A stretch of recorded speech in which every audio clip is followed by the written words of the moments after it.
Well, Dale, you smile, will you? All right. Dale always tells me, "Now smile, Arlene." Like I don't have enough to smile about it. I'll tell you, if you worked with this crew, you'd be laughing too. What a crowd. What a bunch. All nice guys and girls. But how are you today? We hope there's a smile on your face.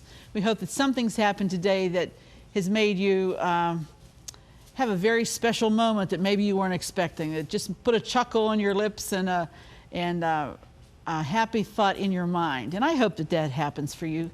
Sometimes, you just kind of go along, and you need that unexpected, humorous event to just change the way you feel about the day or the way you feel about things that are happening to you.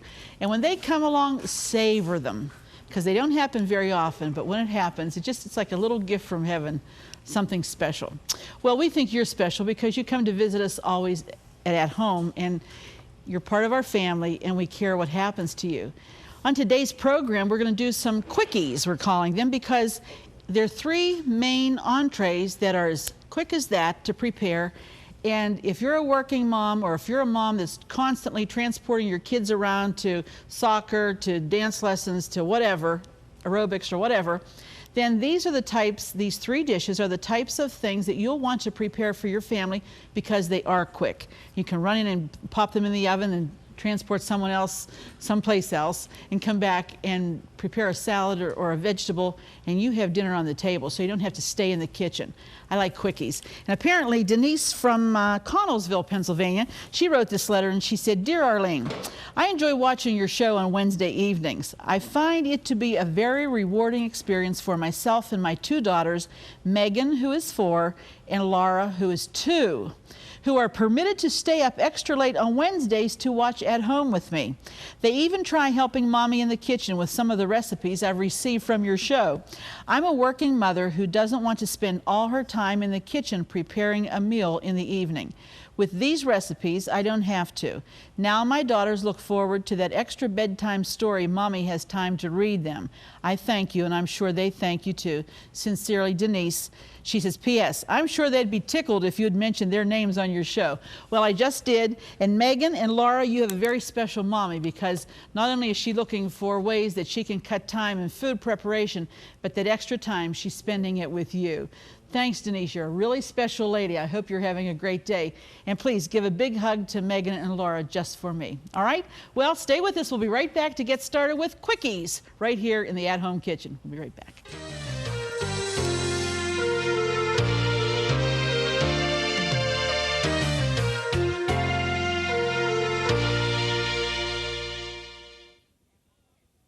Here's today's at-home hint.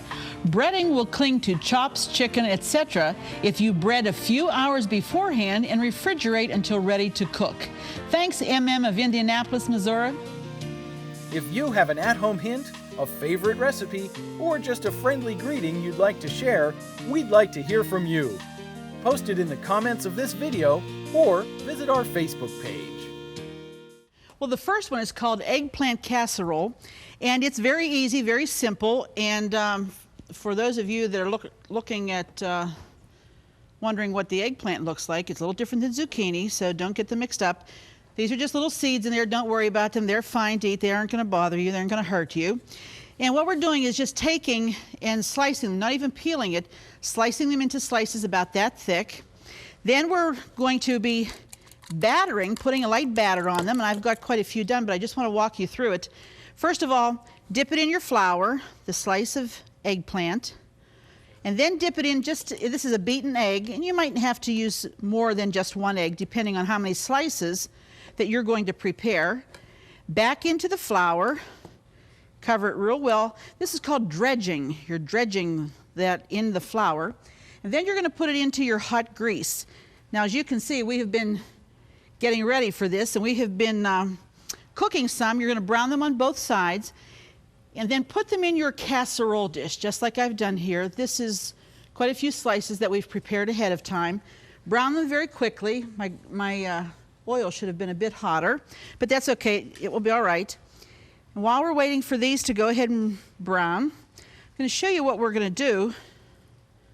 Put one more in there. Actually, if the oil was a bit hotter, these would cook very quickly. And you want to keep an eye on them. Don't leave this unattended. If your children are around, be sure you stay with it. Okay, then what we're going to do, while those are browning, you're going to take a bowl, and this is a can of cream of mushroom soup. And you're going to just empty the can out. I'm sure you could use the golden mushroom if you wanted to. I think it would work well too. Clean it out good. And with that, then we're going to take just a half a cup of milk. Add that to the mushroom soup. Yes. Use your whisk and make sure it blends very well. Try to incorporate it very well. Just like this. This would probably serve 4 to 6 people, depending on how many slices. If you have smaller eggplants, of course you're going to need more, but these are rather large eggplant that I have. This is probably about 1.5 eggplant, I would say.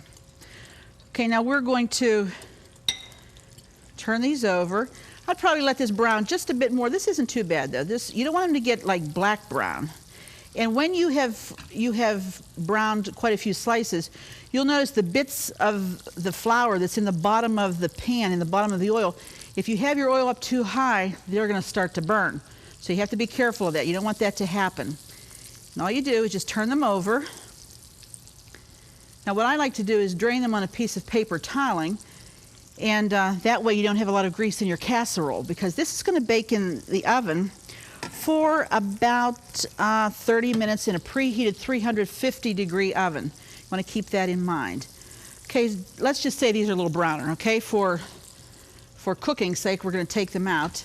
They should be kind of tender when you put your fork in them. They shouldn't be mushy, but they should be tender, because you don't want them to cook clear through, or else your finished product isn't going to be that great.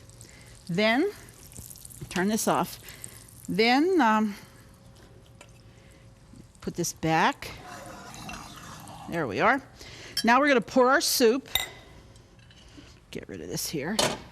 Whoops. Just pour our soup over top. You say, I've never heard of that, Arlene. Well, I think you're going to like this. This is a little something different. And this bakes quickly. You know, if you're taking the kids to lessons or something, maybe there's something you could prepare ahead of time. Even brown up your slices, get those done, and then come back, pop it in the oven.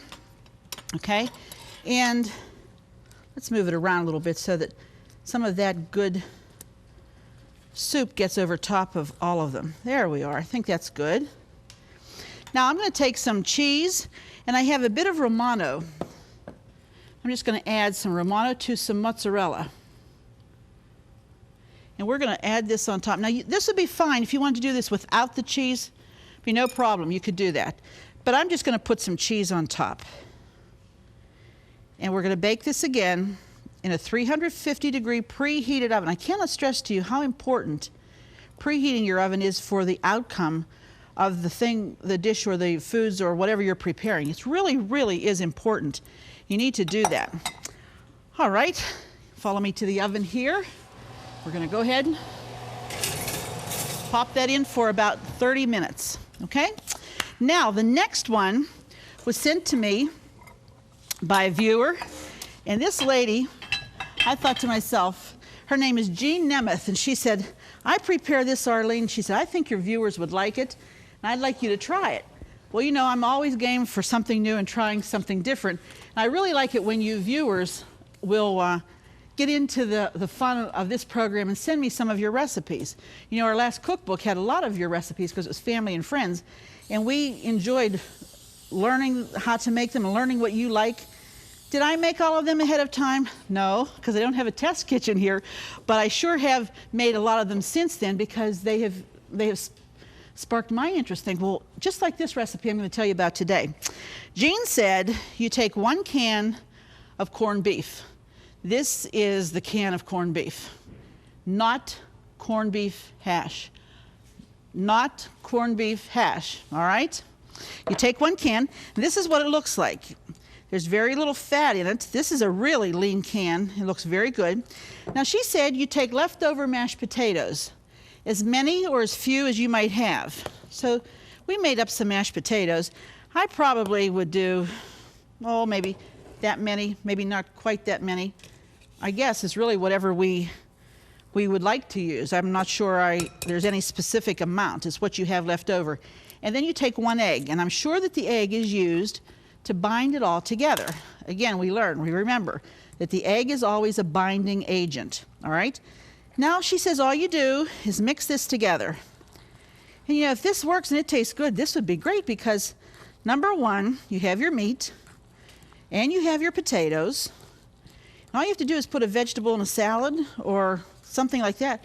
You have the whole meal right here.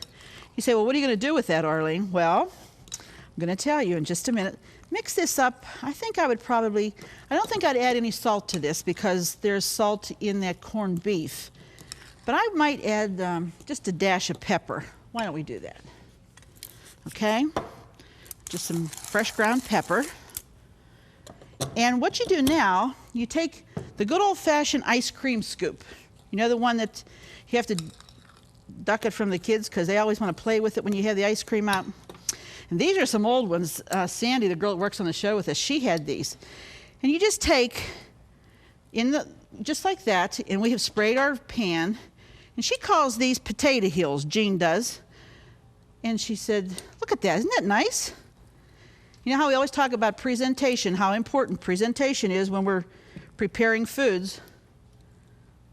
Isn't that nice? And then we're going to put these in our preheated oven, 350 degrees. Tell you what, folks, this is one of the easiest things I've ever prepared. This is just great. Easy to do. And they're going to bake for about 30 minutes also. All right. Just clamp that bowl. There we go. This will probably you can make them smaller if you wanted to. But I imagine this would make about 9 or 10. Of course, these are nice big ones. So you would probably serve 2 to a portion, I would think. There we are. I'm going to put this in the oven. They'll bake 30 minutes in a preheated 350-degree oven. I'm anxious to try these. I bet you are too. We'll be right back in just a minute to continue.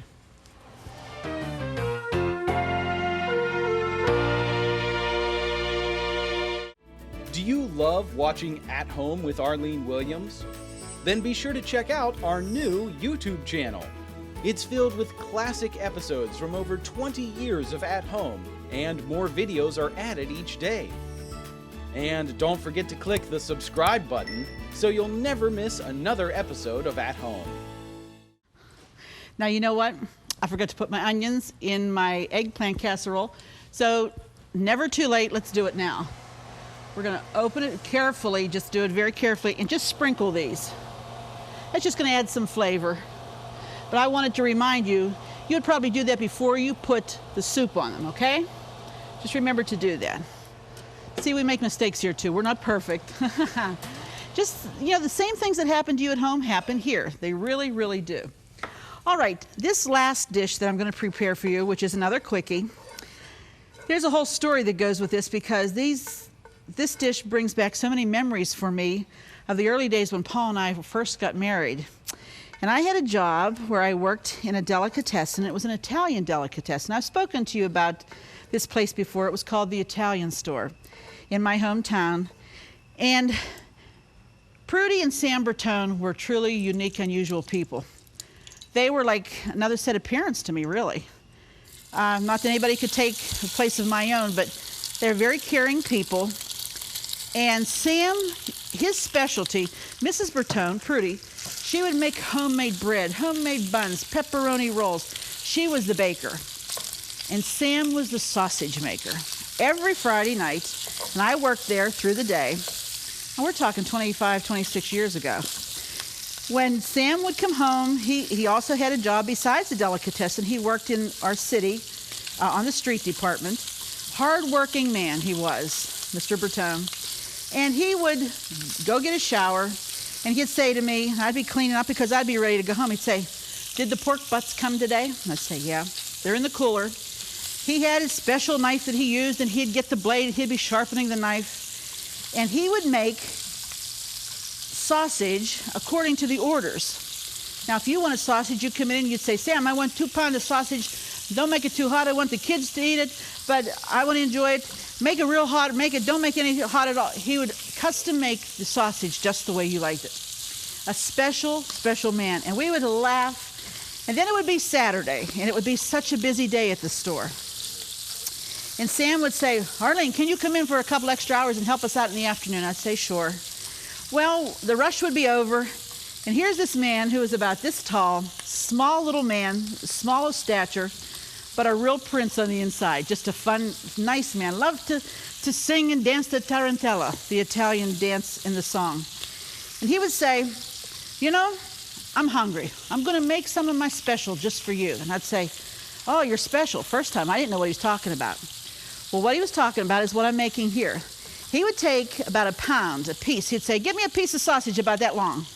And I would get it out of the case, and I'd bring it back. He'd have a skillet, a little bit of olive oil, because his sausage was literally so lean that you could not fry it without putting oil in the pan. That's how lean it was. So I would get it, and he'd say, okay, now get this, and he'd tell me what to get, and I'd go and prepare it.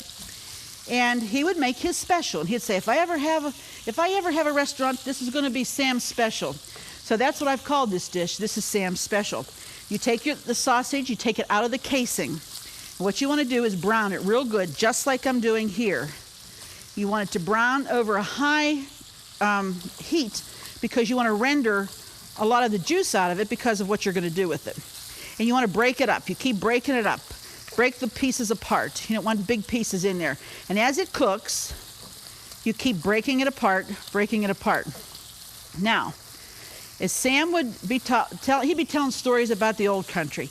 Oh, what they used to do, how they would eat prickling pears, I think he called them, or how they would have some fresh pork chops, and they'd go up in the mountains, and they'd build a fire. He said, you haven't lived till you've tasted a pork chop that's been cooked over an open fire. He said, it just tastes so good, tastes so much better. And I would love just to sit and listen to Sam tell the stories of the old country. I was so glad that before he passed away a few years ago now, that he was able to go back to Italy, because he'd come here when he was 16 years old.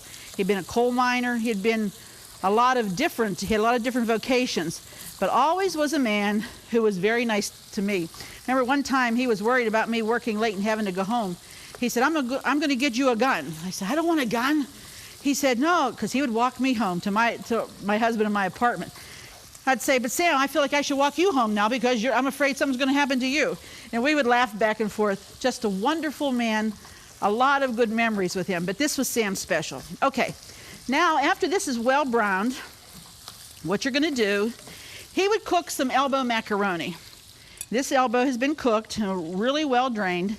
And right in this skillet, with all the sausage bits that has cooked, make sure when you have broken it up that it's all cooked through very, very well. Then you're going to add the pasta right in there. Okay? This is a couple of cups of pasta that you've cooked. More or less, there's no specific amounts in this because you can stretch this. This is one of those dishes you can stretch, or you can make it really, really intense with just a lot of the meat in it. If you want more pasta, add more pasta. Now he'd mix this all up. You can see that the juices from the sausage are all coming through. If you like hot sausage, you're going to like this. You'll enjoy it. Now what old Sam would do, and I say that affectionately, he would take a couple of eggs and he would just crack them right on top. You say, oh, eggs on top of pasta? Don't knock it till you try it. I'm telling you, this is a lifesaver when it comes to a dinner that you have to have that has some sustenance to it. This will put the kids, they'll love it. If they like sausage, they'll love it. Now what you want to do, you want to just start mixing that around, and that egg will cook. And you'll have cooked eggs in with the pasta, and you want to keep turning it over until it thoroughly cooks. Now it's going to take a little while. It's going to take a while. This is like eggs and sausage, kind of like breakfast, except you got your little pasta in there. That's all. That's the only difference. And you want to keep your heat up high so that it cooks, because you don't want any raw eggs in there. And you'll see when it starts to get really thoroughly cooked, the eggs will gel up. This with some sliced tomatoes for breakfast, or not for breakfast, but for lunch or for supper. Sliced tomatoes, some stewed tomatoes, How about some tossed salad? A tossed salad's always good. Sam just ate this with a big crusty piece of bread. He never had to have a salad or fancy vegetables or whatever. He'd just say, let's just have my special. Let's just make my special. He's one of the greatest, fun-loving guys. Just always wanted to have fun, was fun-loving, and a really, really nice man. Okay, we're just about there. Has to keep cooking. If you can smell this, it's incredible. All you can smell is that Italian sausage. You can hear it. It's best to do this in the nonstick skillet because your egg would definitely cook to the bottom of your skillet if you didn't. And you want to keep it moving all the time. Okay, you can see that the egg is gelling because there's little bits of egg now that have cooked are attached to the pasta. Now, when we would get about to this point, and everybody would be, is it done yet, Sam? Come on, just get the plates, come on. He'd say, Arlene, go get the snow. I'd say, go get the snow? Yeah, go get the snow. To Sam, the snow was the Romano cheese. You had to put Romano cheese on the top of this. When you put it in your plate, you would have to put a dusting of snow, he'd call it, all over the top. So this is Sam's special made in memory of him today. I'll tell you, Sam, never tastes as good as when you made it. But I hope you'll try it for your family. We'll be right back in just a minute.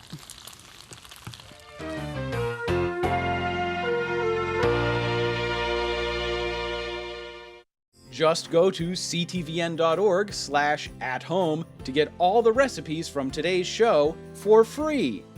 That's right, no subscriptions. They're available online at no cost, and more are being added each day.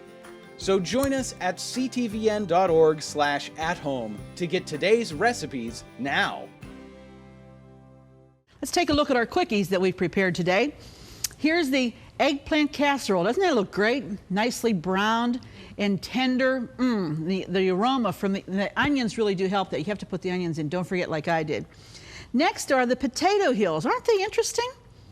And one of the girls tasted them. She said, these are delicious. Thanks, Jean. We really appreciate that recipe. And here's Sam's special. I'll tell you, if you like hot, you're going to like this a lot. We hope that you like and you'll try all of the things that we've prepared for you today. We hope that you don't think, well, you know, that somebody else might like that, or that's too much for me.